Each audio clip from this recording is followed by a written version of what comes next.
Hello friends, I welcome you all to StudyIQ. My name is Dr. Mahipal Singh Rathod, and in this video, I will be discussing the highly requested Afghanistan War. But instead of just one Afghanistan War, I will be discussing three different wars with you. So firstly, we will discuss about the 79 to 1989 Soviet Afghan War. And the second one is the Civil War in Afghanistan. And the third one is the US invasion of Afghanistan and the aftermath of that, which is simply known as the Afghanistan War. So the reason I am taking all of these three together in one combined video is that you understand all of them better, because there are a few features, certain features of Afghanistan that will help us understand why is it so important, why has it been a battleground for so many superpowers throughout the centuries. So let us begin.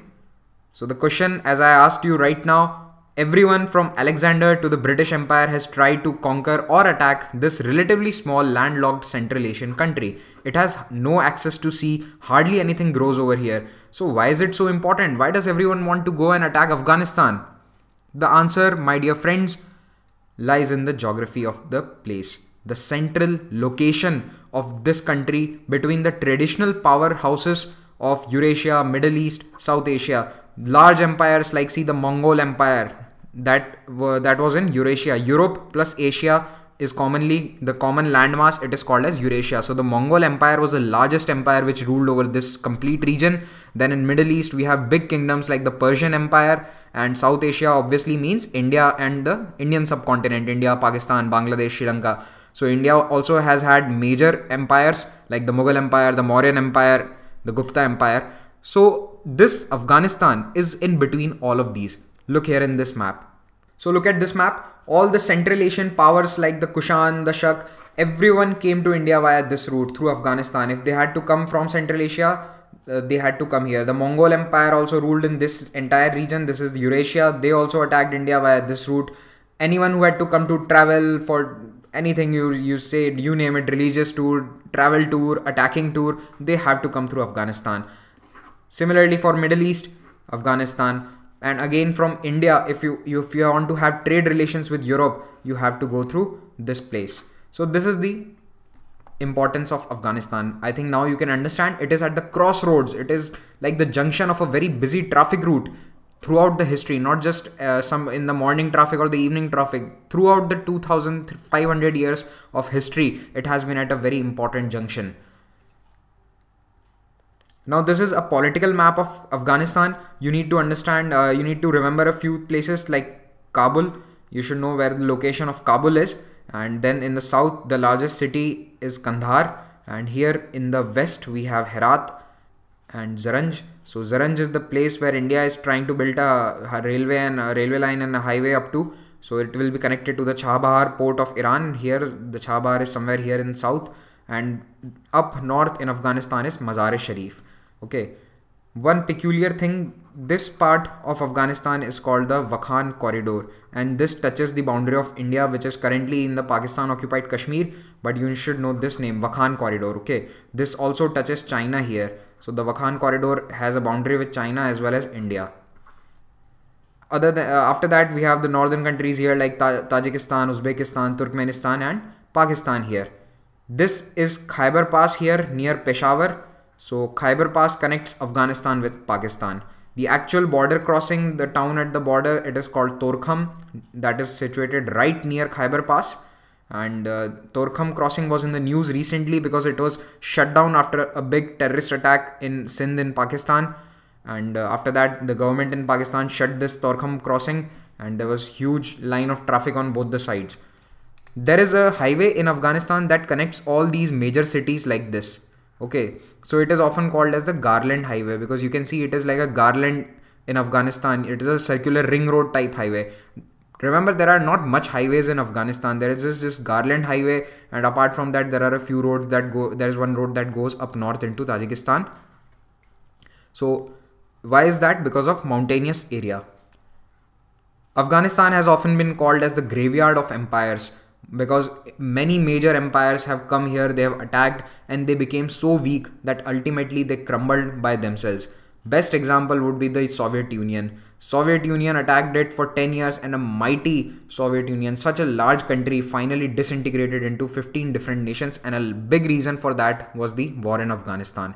It is said that Afghanistan is very easy to invade because there is no standing army. Afghanistan has been a tribal society, so all these tribal people are fighting each other, and they do not have a standing uniformed army like India and Pakistan and many other modern nations have.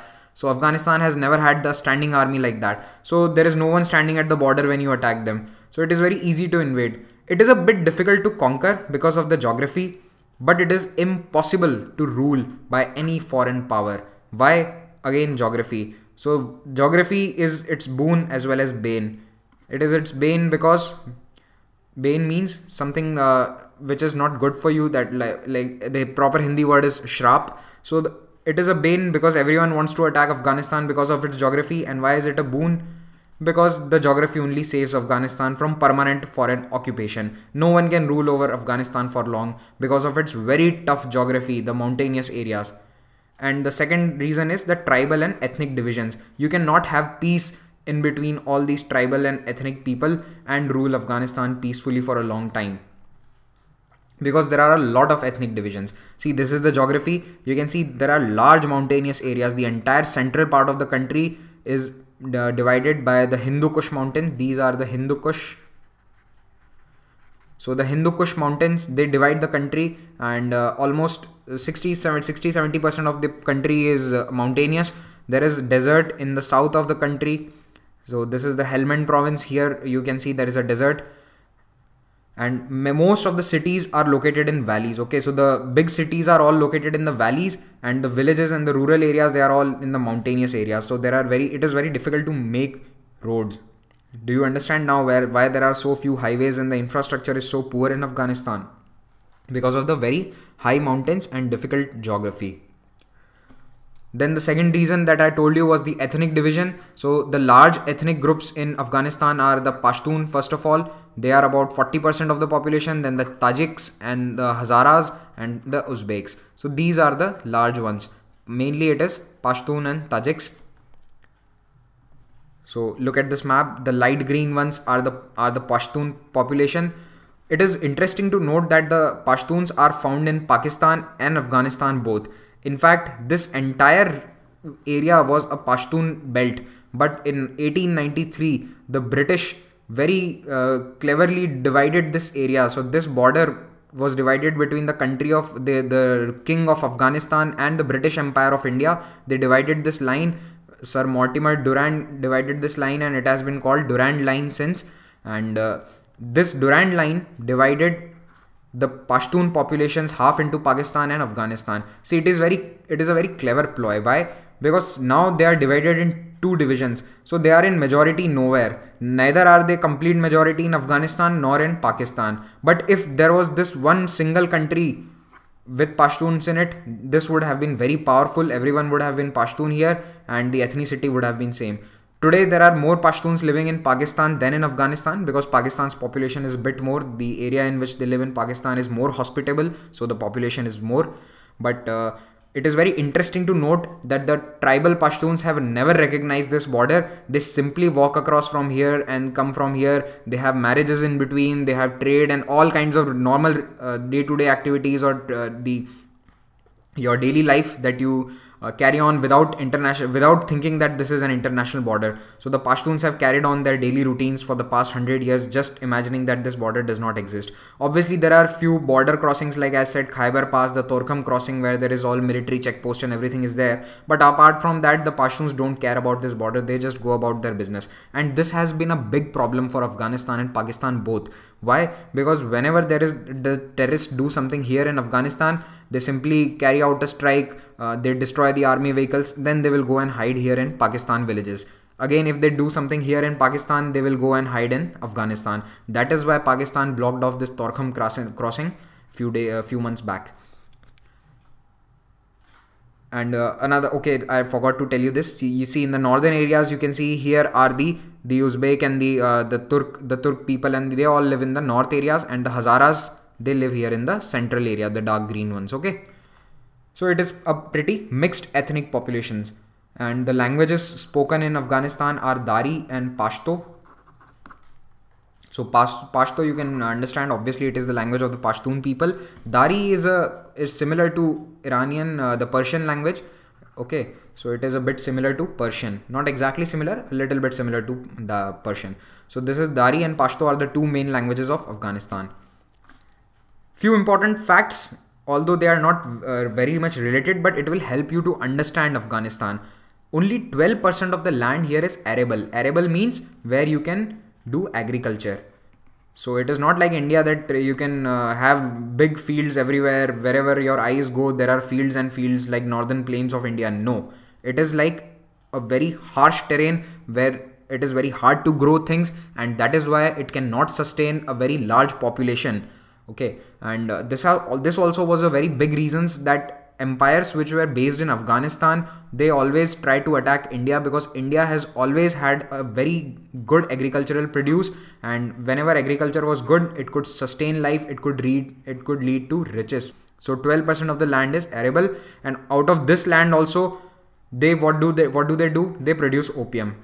So Afghanistan is the largest opium producer. Opium is afim. Okay, it is an intoxicating substance. So it is the largest opium producing country in the world.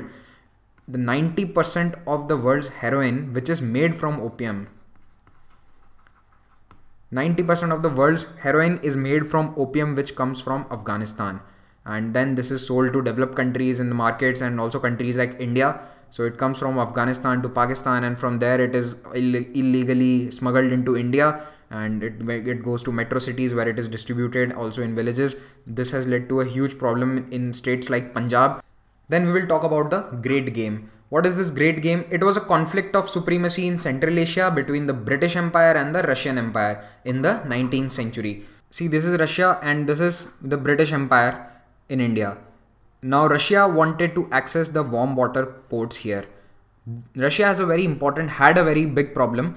In winter months, all their ports froze over. So all the ports, the seas froze, and they could not do any trade in winter months. So they wanted access to winter ports, which were functioning in the winter months. So here obviously there is no snow, so there is all around the year you can access ports here.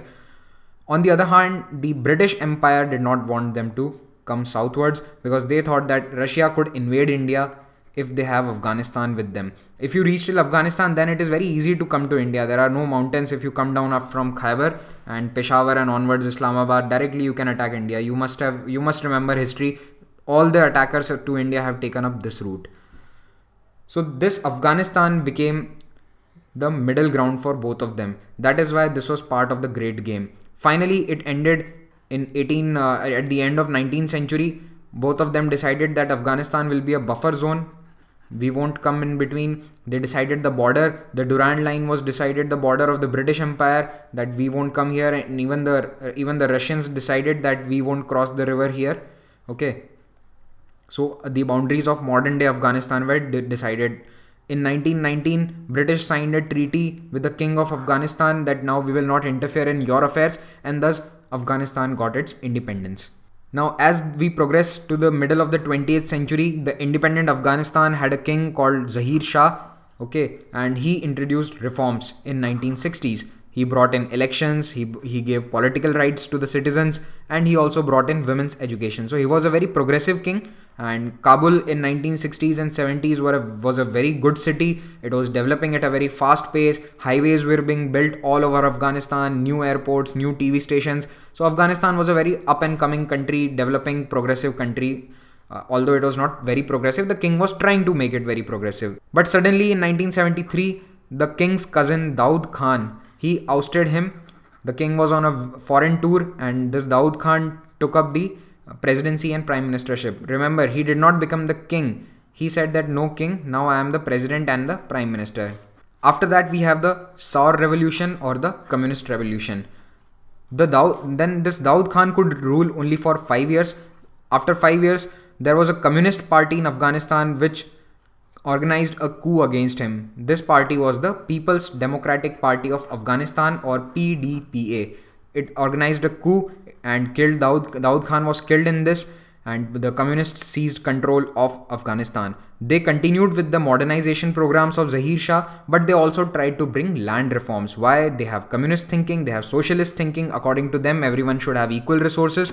So they said that whoever has more land in the rural areas, they have to give their land. It has to be divided and given to people who have very less or no land at all.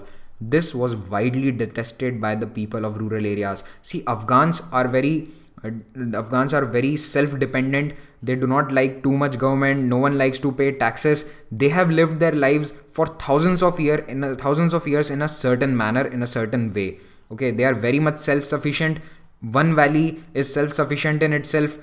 One valley person hardly goes to other valley for anything. They can live their entire life in their own village or in their own valley.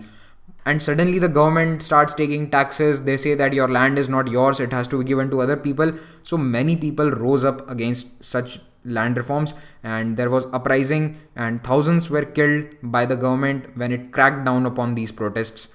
Okay. And USSR sent advisors and equipment to help the new communist government, because they thought that this is a new government, it is unstable because of these protests and uprisings, so we should help them. The Afghan government was also asking for help from the Soviet Union. But this help was inadequate, and soon the Soviet army itself had to come marching into Afghanistan. This is a historic photograph of the army crossing into Afghanistan from the bridge on the river. Why did it come to Afghanistan? First reason, there was infighting in the Communist Party in Afghanistan itself. There was another coup in the party. Hafizullah Amin came to power. He removed the then president he was also a communist. Second, there were rebellions in all the rural areas of the country. Reason was land reforms and also modernization. See, as I told you, Afghans had been living in a certain manner, and some of the Afghans were not very happy with the modernization reforms of King Zahir Shah as well as Daud Khan and then this communist government. They were angry with the government generally because they did not like the modern revolution, women going to universities and colleges. They had a very traditional Islamic way of living. The third reason was that Iran had a Islamic revolution in 79. Okay, now USSR was fearful that this revolution might spread to other Central Asian countries like Afghanistan, that is Iran's neighbor, and also other Central Asian countries like Turkmenistan or Uzbekistan and so on. If this happened, that it would be a huge risk to Soviet Union itself. So they did not want this happening. They also thought like USA that let us contain it. So if we attack Afghanistan, then there is no risk of Afghanistan becoming an Islamic republic. That is what they thought. So in comes the Afghan army on Christmas Eve 1979. Christmas Eve is the evening of 24th of December. As soon as the Soviet army came into Afghanistan, they removed the current Prime Minister and the current President Hafizullah Amin, and within a few days they had control of all the cities. At the same time, 34 Muslim nations of the world and the United Nations General Assembly opposed the invasion. They did kadi ninda of the attack like all the Indian politicians do. Then Soviet army controlled the cities, as I told you, and they also controlled all the communication system, the radio, the television, the airports. So they started their own propaganda on the television, but sadly not all of the Afghan people used to watch TV. They did not even have TVs there. But the rural areas were not under the control of the Soviet army. Again, geography, as I told you, the country is mountainous. There are hardly any roads, no highways. So the trucks, the tanks and all the machinery of the Soviet army could not go up to those villages. They could only go up to the main cities. And that is why they captured the cities very quickly, but they could not control the rural areas. The rural areas were still controlled by different warlords who were ruling in their own areas. Now, USSR was officially an atheist country. They did not believe in any god. They believed in atheism. So when this atheist USSR army attacked Afghanistan, all these small tribes, the rebel groups which were fighting due to different reasons, someone was fighting due to land reform, someone was fighting due to modernization, they all joined together and they said that we have to fight a holy war against this atheist enemy, and they all joined together to fight the godless invader. This is the main character of Afghans. They will fight amongst themselves for a very long time to the death. But when someone from outside, a foreigner, attacks them, invades them, they cannot stand it. No foreigner has been able to hold and control Afghanistan for long, because the Afghans get united whenever there is an enemy from outside and they will throw him away. They have done it many times throughout the history. So they got together, and this time, this holy war, the warriors were called Mujahideen. They are the fighters in a holy war, and this was called jihad. There was a cry for jihad. So the young people from all the Muslim countries over all the world and even other countries, they started to come to Afghanistan to fight USSR. Do you see a parallel of this situation with Syria today, or at least Syria in the past 3 years, when many people from UK, from France, from all these developed countries, educated, well-educated men have went and joined the Islamic State in Iraq, and before that they also went and fought in Syria. So young men from Libya, Tunisia, Morocco and all over Europe, they went and fought in the Syrian civil war. They have been fighting there for a long time, and some of them even joined Islamic State later. So this has happened before as well. Okay, this happened in Afghanistan in the 1980s. All these Mujahideen were supported by Pakistan, Saudi Arabia, Turkey, China, USA. So basically all the Muslim countries. And why China? See, China hated USSR. They had a split between them in 1962. They had even fought a small war over their border by 1969. Although both of them were communist, but they had their ideological differences. And though they did not want open hostilities, but still China also was a small part of this coalition. You can call it a small coalition which was helping the Mujahideen. Okay, they were all helping covertly, remember. Covertly means they were all helping them secretly. No one was doing it openly. They cannot do it openly. Why was USA helping them? Cold War. Okay, the Cold War was going on at this time. USA did not want USSR, did not want communism to increase its presence in the world, to influence more countries. They wanted to contain it. They thought that if Afghanistan became communist, Pakistan, Iran, India, everyone is at risk. Remember the containment policy that I taught in the Cold War video. In the Korean War video also I explained it. In the Vietnam War video also I explained it. So watch them if you do not understand the containment theory or the domino effect. So this is a propaganda poster from that time. You can see a Mujahideen, an Afghan, is standing over the skin of a bear. Remember, always all these cartoons in geopolitics, bear always represents Russia or Soviet Union. All these Mujahideen, they fought in a guerrilla manner. They did guerrilla warfare. So guerrilla warfare can only be done in mountain areas. It can never be done in plains. Guerrilla warfare means that you have a very small army. You do not fight in the open. You wait for the enemy to come. They will pass in the valley. You will attack them suddenly in a surprising manner. And even if the numbers are very low, you can inflict a large number of casualties, a big damage. So this is the guerrilla warfare. In India, the best example of this was the war that Chhatrapati Shivaji fought against the Mughal army in the Deccan. Now, this is also an example of a young boy whose father was one of the richest men in Saudi Arabia. He also came to fight in Afghanistan. His name was Osama bin Laden, and he was the scion of the famous Bin Laden Group, which is the huge construction company in Saudi Arabia. It is the largest company in Saudi Arabia. And still he left all his riches and he came to fight in mountains, and he later became the leader of Al-Qaeda, the most wanted terrorist of the world for almost 10 years. Another photograph here. This is Ronald Reagan, the then US president, sitting in his White House in the Oval Office, and you can see all these tribal leaders who have come to meet him to ask for more support, for more weapons to fight the USSR, the invading force. Okay, so they came to meet him to ask for support and help. Now, during this time of 1980s, when all these different tribal groups, different tribal militias came together to fight the Soviet Union, a few people like Ahmad Shah Massoud became very powerful. He was the leader. Later, he became the leader of Northern Alliance. He formed a group called Northern Alliance later. But in this war only he became powerful, Ahmad Shah Massoud. And also groups like Taliban and Al-Qaeda sprang up. I will tell you in detail about these in later slides. With USA providing the weapons and support of Pakistan's ISI, the war was drawn to a bloody stalemate.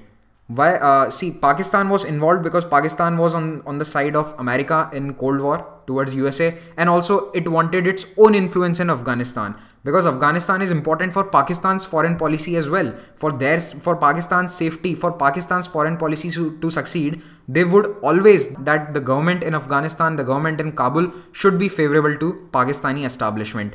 So Pakistan and ISI especially, they covertly helped. They gave away all those weapons coming from USA. They made those weapons reach to Afghanistan, to the Mujahideen. In this map, you can see there are different factions.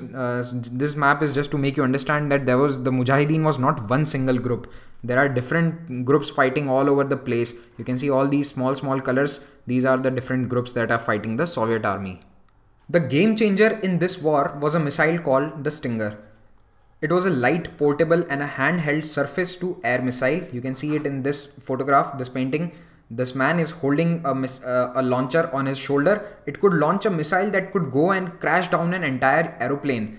And it had a very long range. It is very difficult to hit a moving target by guns and small artillery. So this is a very specialized missile. It was specially designed to bring down aeroplanes and helicopters. You can see in this photograph they are standing on a downed helicopter and posing for a photograph. So this was given by USA. This changed the war because now the Soviet army could not easily sit in their helicopter and reach those villages in the mountains and fire on the Mujahideens. That is what they used to do because their tanks and their heavy trucks could not go up to the mountains. There are no roads in the mountains. So that is why they used to use helicopter. But now the helicopters can be downed, they can be attacked, and that is why the Soviet army had a huge setback after these missiles came in the hands of Mujahideen in 1986.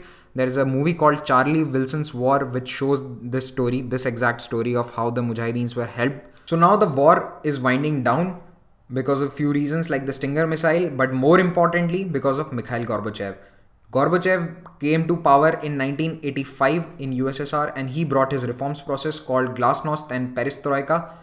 He decided to pull back the forces slowly and gradually because he did not want the USSR's interference in any foreign country wherever they were not wanted and where it was unnecessary. So in 1986 the USSR backed a government and it was led by Muhammad Najibullah. So this Najibullah government was formed in Afghanistan. It lasted up till 1992. So this army was decreasing, and by 1989 all the Soviet armed forces left Afghanistan for their home. And as you might know, in 1989 the process of USSR's breakdown was already started. Now after this USSR army went away, all those warlords which were fighting Soviet Union, they started fighting amongst themselves for supremacy. Everyone wanted to be powerful, everyone wanted a share in the power in the government. So this led to the beginning of the Afghan Civil War, which lasted from 1989 to 1996.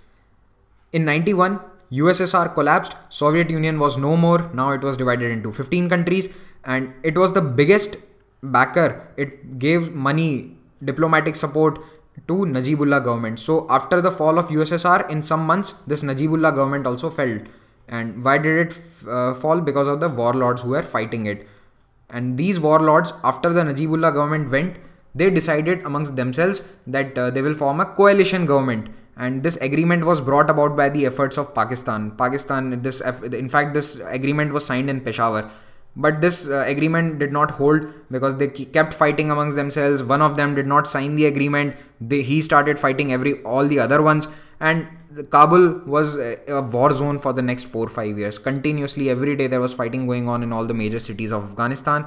Finally, this group called Taliban, which had emerged from the southern areas, especially from its power base its base in Kandahar, this defeated all of the warlords and they became the most powerful group and they formed their government. So by 1996, this is the condition in Afghanistan. The yellow or the light brown colored areas are controlled by Taliban, and up in the north is Ahmad Shah Massoud here, and here is Dostum. So both of these joined together and they formed a northern alliance. You can see here they formed a northern alliance, and they kept fighting Taliban for the next 5 years. So even though Taliban had the capital, they had Kabul, and they even had most of the area under their control, slowly they also captured this area. But even till 2001, Northern Alliance had a large area in the northern part of the country. So finally on 9th September 2001, Ahmad Shah Massoud was assassinated by Taliban. They sent 2 reporters to interview him, and these reporters, they were actually members of the Taliban. They killed him. And this happened just 2 days before the 9/11 attacks. So this is very important. Ahmad Shah Massoud was killed just 2 days before the 9/11 attack. And finally, the leader of Northern Alliance was gone. But Northern Alliance was not finished, because just after 9/11 happened, and Northern Alliance was later supported by America in its war. Now I will talk about the Taliban rule.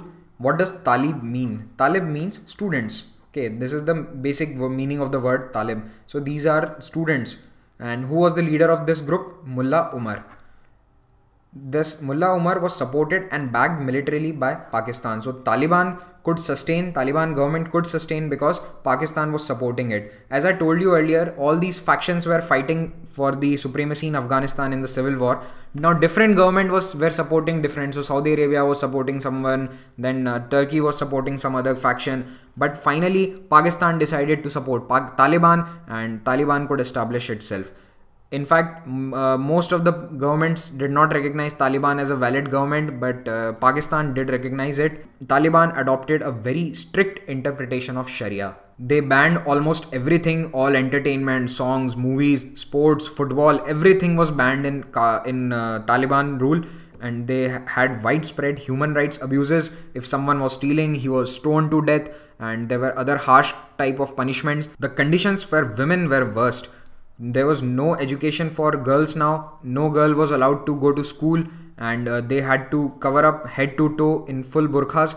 And also no woman could go outside. They could not move freely. They had to be accompanied by their father or their brother. And you could understand how difficult it was when half the population is even denied to go outside. Even if they want to go to the doctor, they are not allowed. They could go only to the doctor with their father or their husband or brother. So this was a very bad time to be a woman in Afghanistan. And in 2002 there was a report which compared the rights of women in all the countries, and it ranked Afghanistan as the last country. So it was the worst place in the entire world to be born as a woman back in 2002. The Taliban also destroyed the Bamiyan Buddhas. Remember this Bamiyan Buddha? They destroyed it because they considered it to be idol, and idol worship is not allowed in Islam. So they destroyed these 1600-year-old Buddha statues. They were carved into the mountain faces in Afghanistan. There were 2 Buddhas like this. Both of them were dynamited.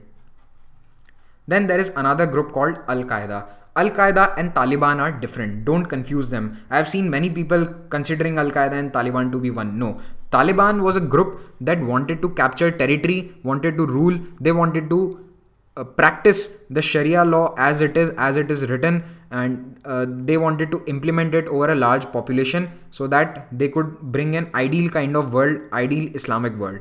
Al-Qaeda, on the other hand, was an international network of terrorist groups. Their main aim was terrorism. Their ideology was an extremist form of Islamism or Salafism. They did not want to occupy and rule over territories. No, their only aim was to destroy the enemies of Islam that they considered the enemies of Islam.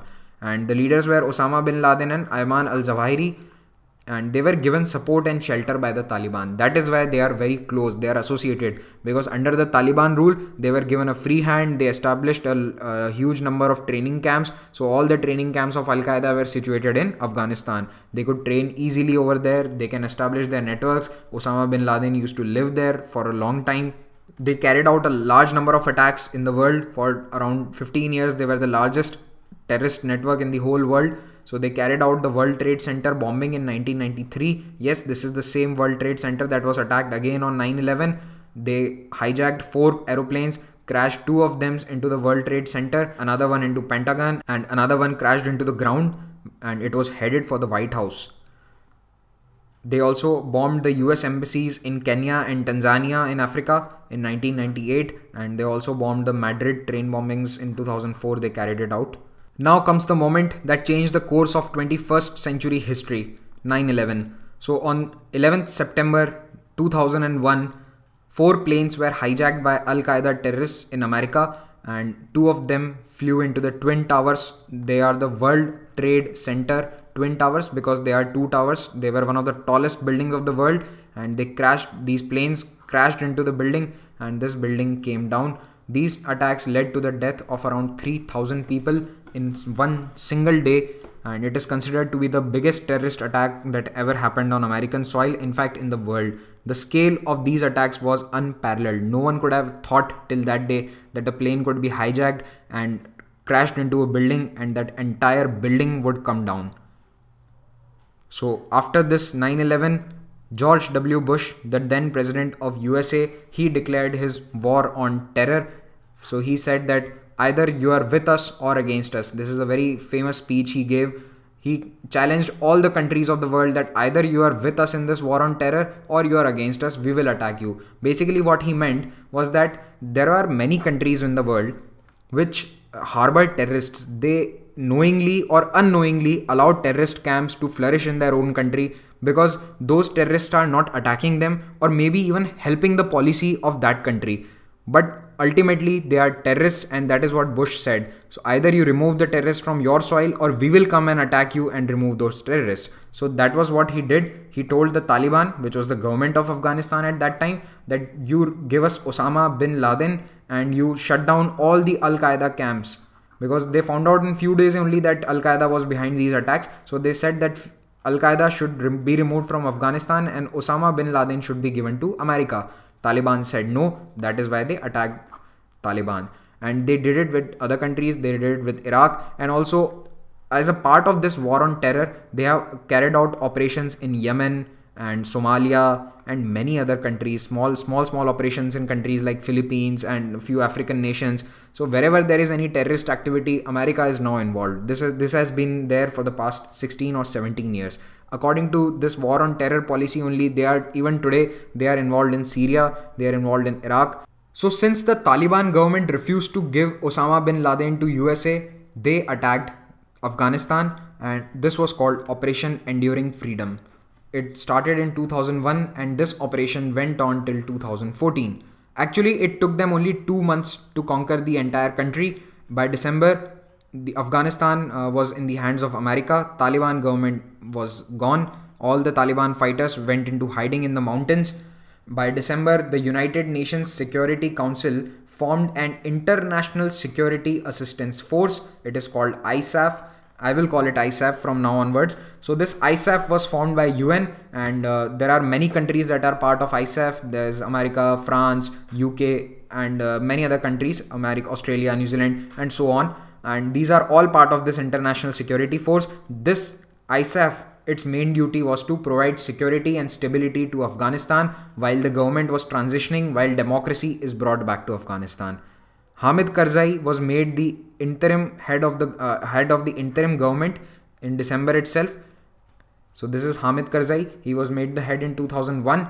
After 3 years, elections were held for the first time in Afghanistan in 2004. And after many decades, elections happened, and this guy won in these elections. Again, he won in 2009 and he finally retired in 2014. So basically, he was there for 13 years. He won 2 elections. This is Hamid Karzai.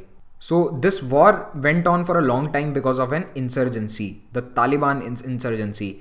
The Taliban was defeated, but it went into hiding and it came back again. After a few years, especially in 2005-06, the Taliban started attacking the ISAF forces again. Slowly and steadily from their village, from their mountain hideouts, they started a guerrilla campaign. They used to attack, they used to have ambush, roadside IED bombs. Let me tell you in this picture, let me make you understand in this picture. See, this is a typical Afghanistan mountain road. You can see the army here going in their Hummers, and they are going on this road. So you can barely call it a road. There's barely a road here. And imagine you are traveling on this road and there is someone hiding over here high up in the mountains. So they have a direct line of sight on you. They can see you directly, so they can attack you very easily. In warfare, the line of sight and higher ground are very important. Whoever has a higher ground can see better, can aim better. So it is always advised to go higher to get higher ground. In Afghanistan, there are so many mountains that you can always go higher. So if American soldiers will be here, the Taliban can go up here and still they can attack them. So this is the problem with the American forces if they are traveling in vehicles, tanks and other heavy vehicles. So they have to travel on the roads. Roads are always obviously lower than the mountain tops, and that is why they can be ambushed. What do you mean by ambush? So there is a turn here, you don't know what is there, you cannot see after the turn, and there are bombs sitting here, or there are people who will directly start firing upon you. Also, another problem is IED. IED means improvised explosive device. It is a type of bomb basically, and you won't see it as a bomb. It is hidden, and it is hidden under the road in small objects. It can be anything, even a small tiffin box, lunch box, anything can be made into a bomb. It is called an improvised explosive device. So in Afghanistan, what they do is, usually they dig the ground, they dig the road here, and they will plant a bomb. And someone will be sitting with a wire here, someone will be sitting here in some cave or some hidden behind a rock, and they will have this control of the bomb. As soon as this car will come over here, this person sitting here will blow the bomb, and this Hummer will be boom, gone in the air. So this is what happens with all the convoys. That is why they travel very slowly. If they think anything is suspicious, they stop and they check the road. Like here, I think they are doing the same thing here. They see that something is suspicious. That is why they have stopped, and someone is going to check. So they have to do it every few meters, few hundred meters. And there are many rural areas today that are again in the rule. They are under Taliban rule. Taliban has also captured some provincial headquarters. Like in September 2015, they captured Kunduz for a few days. Kunduz is the headquarter of the region of Kunduz. Here is a map. This is the latest map of December 2016, or you can say early 2017. So all the black colored areas are again controlled by Taliban now, and the red color area is the place where fighting is going on. Kunduz is here in the north. Mainly Taliban are resurging, they are gaining power back in the southern areas. They started from this southern Afghanistan, and again they are trying to get back to power from the southern Afghanistan only, especially in the Helmand province and near Kandahar. While the Taliban insurgency is going on in Afghanistan, a very important event occurred in May 2011. The Central Intelligence Agency of USA found out where Osama bin Laden was hiding. He was hiding in this huge bungalow few kilometers away from the Pakistan Military Academy in Abbottabad, Pakistan, and they killed him in the dead of the night. They led an operation called Operation Neptune Spear. If you want to see it, I think it's a very good movie called Zero Dark 30, which dramatized the entire events of this operation. And as you can see here, this was the footage that they discovered. He was sitting very easily in this home. He was watching videos, he had a TV, computer, everything. Now everyone thought that he must be living in caves in Afghanistan, but in fact he was living in an urban area right next to the Pakistan Military Academy. Then we come to the year 2014, which is very important for the history of Afghanistan. Firstly, Hamid Karzai left power, fresh elections were held, and this time Ashraf Ghani became the president. This is Mr. Ashraf Ghani.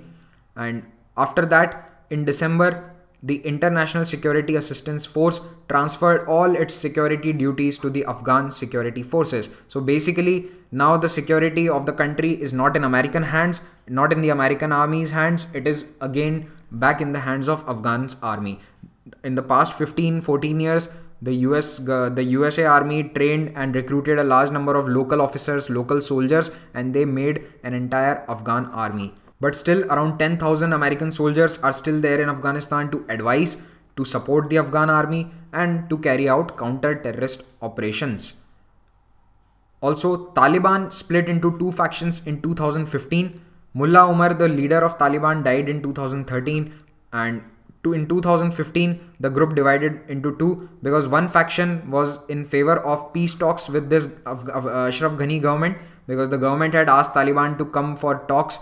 They wanted to talk with them to solve the insurgency problem, and the other faction was against these talks. So now there are two factions in Taliban itself. Also, another problem has emerged that a small faction of Taliban, they broke away from Taliban and they joined ISIS. Now they are holding some amount of territory in East Afghanistan, although it is very less, but still it is a risk, security risk, because now ISIS is not only in Iraq and Syria, it is also in Afghanistan. So after decades of war, it is a very bleak scenario for Afghanistan. The country has turned into one of the world's poorest and least developed. In fact, these reports of HDI, Human Development Index, and other lots of development reports that come out, Afghanistan is usually placed in the last 2 or last 5 countries. But it is topping only one index, and that is the corruption index. There is huge corruption in Afghanistan government, its army, banks and all the institutions. The reason being, there is a lot of money coming in the form of aid from all these Western countries like USA, UK, France. They are all giving money for development of Afghanistan, for building schools, for building courts, for recruiting judges, making up the army again, buying weapons. But so much of money is coming. This aid is actually more than the GDP of the country. So you can imagine the amount of money that these officers have in their hands, and this gives them the perfect opportunity to do corruption. I'll give you an example. Recently it was found out that there are certain regiments in the Afghan army where the general said that I have 1000 men under me, but actually there were only 300 or 400 men serving, and the rest 600, there were no actual soldiers, they were just on paper soldiers, and they were drawing the salary of these 1000. And the salary of these 600 was going into the pockets of the generals and the majors of the army. So this is the level of corruption that the Afghan army is undergoing, and the similar condition with all the government departments. So it has a huge corruption problem. Then there is a huge illiteracy, very high illiteracy. Why? Because 40 years of war, do you think any school will be remaining intact? Everything has been bombed in Afghanistan, everything has been destroyed twice, thrice. And so it is very difficult to build everything from scratch. It will take time. But as of today, a large number of Afghan population is illiterate. Right now, around 45% of the population of Afghanistan is under the age of 15 years. So if this age group is not educated properly, the next 30 to 40 years of Afghanistan will also be very bleak, because you need an educated population for development. Then there are a large number of mines. These mines were laid down in the Soviet War in the 1980s, and Afghanistan has the largest number of mines in the entire world. So all the villagers, civilians, they still go to any of the mountain and they put their foot on the mine and it blows away. This has made many of them handicapped. They have lost their limbs, their hands, legs, and there are many handicapped people in Afghanistan. Another big problem for Afghanistan is that of refugees. Large number of people migrated from Afghanistan during these wars. In fact, in the Soviet war itself, 7 million people left Afghanistan. So you see, first of all, refugees going out of a country is very bad for the home country. Why? Because the best of the talent, a doctor, an engineer, they will never remain in a country where there is war. They will be the first ones to go away. They will be the first ones to go for a better life, because they have the money and the resources to go. The poorer people, they will go after they don't have anything, they have lost everything, because they usually don't have the money to travel. So this is happening today in Syria as well. So this is very bad for a country. See, all the educated people or all the technical people, they will go away. So who will work for the development of the country? So many people have gone to Pakistan or Iran or other developed countries. Whoever had the resources, the money to go to Europe and US, they went to there. And all the poor people who did not have money, they simply went over to Pakistan, to cities like Peshawar and Lahore and Karachi. Now Peshawar has the largest refugee camp in the entire world, and you can imagine it is a big problem for Pakistan government also, because obviously even Pakistan does not have the resources to take care of all the Afghan refugees. So they have been living there for the past 40 years, almost 40 years it has had Afghan refugees. So finally in 2016, the Pakistan government gave an ultimatum to all the Afghans that now there is no civil war, there is no large scale bloodshed in your country, so please go back, because we cannot take care of you forever. So it is a genuine request. In my opinion, I think they are right. But again, you have to think from the Afghan point of view. Imagine there is a 30-year-old Afghan man. He was born in Peshawar. He was born in the refugee camp because his parents fled in 1980s from the Soviet war. So he has never seen his homeland. He does not even know how his home village looks. What will he go and do there? He does not have a home. His home was destroyed in the war. He does not have a job. What will he go and do there? So such kind of problems are there right now in between Afghanistan and Pakistan. Also, another thing that is compounding their relations is the terrorist attack. Whenever there is a terrorist attack in Pakistan, the establishment there blames Afghans or the Afghan terrorist groups. And whenever there is an attack in Kabul, the government there blames the Taliban factions in Pakistan or the other terrorist groups from Pakistan. So this kind of problem is going on between these two countries right now, the bilateral relations. So keep a watch on the news, whatever is going on. It can be important for writing your answers in mains. The last problem is that of the turncoat soldiers in security forces. These are the soldiers that are in the Afghan army, but actually they kill their own brother soldiers or their officers, and they go over to Taliban. So actually they are Talibani, or they have been brainwashed, but they join the army and they kill their own soldiers. So this is a big problem, because see, sometimes this international security force, they had joint operations with the Afghan army, okay, Afghan security forces. So when they went in joint operations, the soldier of this Afghan army, he killed many US soldiers or US officers. This happened many times in the past 5 years, 6 years. So after this, they have stopped joint operations. They do not have joint operations anymore in the field. They will guide them, they will advise them, but they won't go with them, because American army now fears that there are a lot of turncoat soldiers in the Afghan forces. So with this, I come to the end of the discussion. But with respect to Afghanistan, if you're giving civil services exam, please pay attention to the news articles that are coming, especially the bilateral relations, because they are very important for mains. So here are a few questions that I think are important from mains point of view. First question, what is India's role in development of Afghanistan? So you can talk about the various initiatives India has taken, like the Salma Dam that India is building there, the Parliament building of Afghanistan, which was inaugurated last year by Mr. Modi. And then there is the Heart of Asia Istanbul process. Read about it. The last conference was in Amritsar in December 2016. Then what is Russia's increasing influence in Afghan security scenario? Then there is the Chabahar port that is being developed with the help of India in Iran. So we are trying to bypass Pakistan to reach Afghanistan. Right now, the only way to reach Afghanistan for India is to go via Pakistan. The problem in that is, whenever there is some small problem in India-Pakistan relations, and it happens every month that something or the other is going on, Pakistan government does not allow the Indian trucks to go to Afghanistan. So if anything happens, our trade with Afghanistan stops there and then. So India is trying to bypass this problem, and that is why we are building the Chabahar port, and it will be connecting the areas of Afghanistan and via railway line and also an highway. After that, there is the TAPI pipeline. T stands for Turkmenistan, A is Afghanistan, P is Pakistan, and I is India. So as you can see, there are good friends in this, and that is why this pipeline is taking so long to build. It was thought of in almost 10 years, 15 years ago. So there are a lot of problems, like first of all, security problem in Afghanistan. Some areas are under Taliban control where this pipeline is supposed to be laid. So what will happen if this pipeline is laid and tomorrow Taliban comes and blows it over? Also, India and Pakistan are having some bilateral issues as always. So that is also hampering the progress in this TAPI pipeline.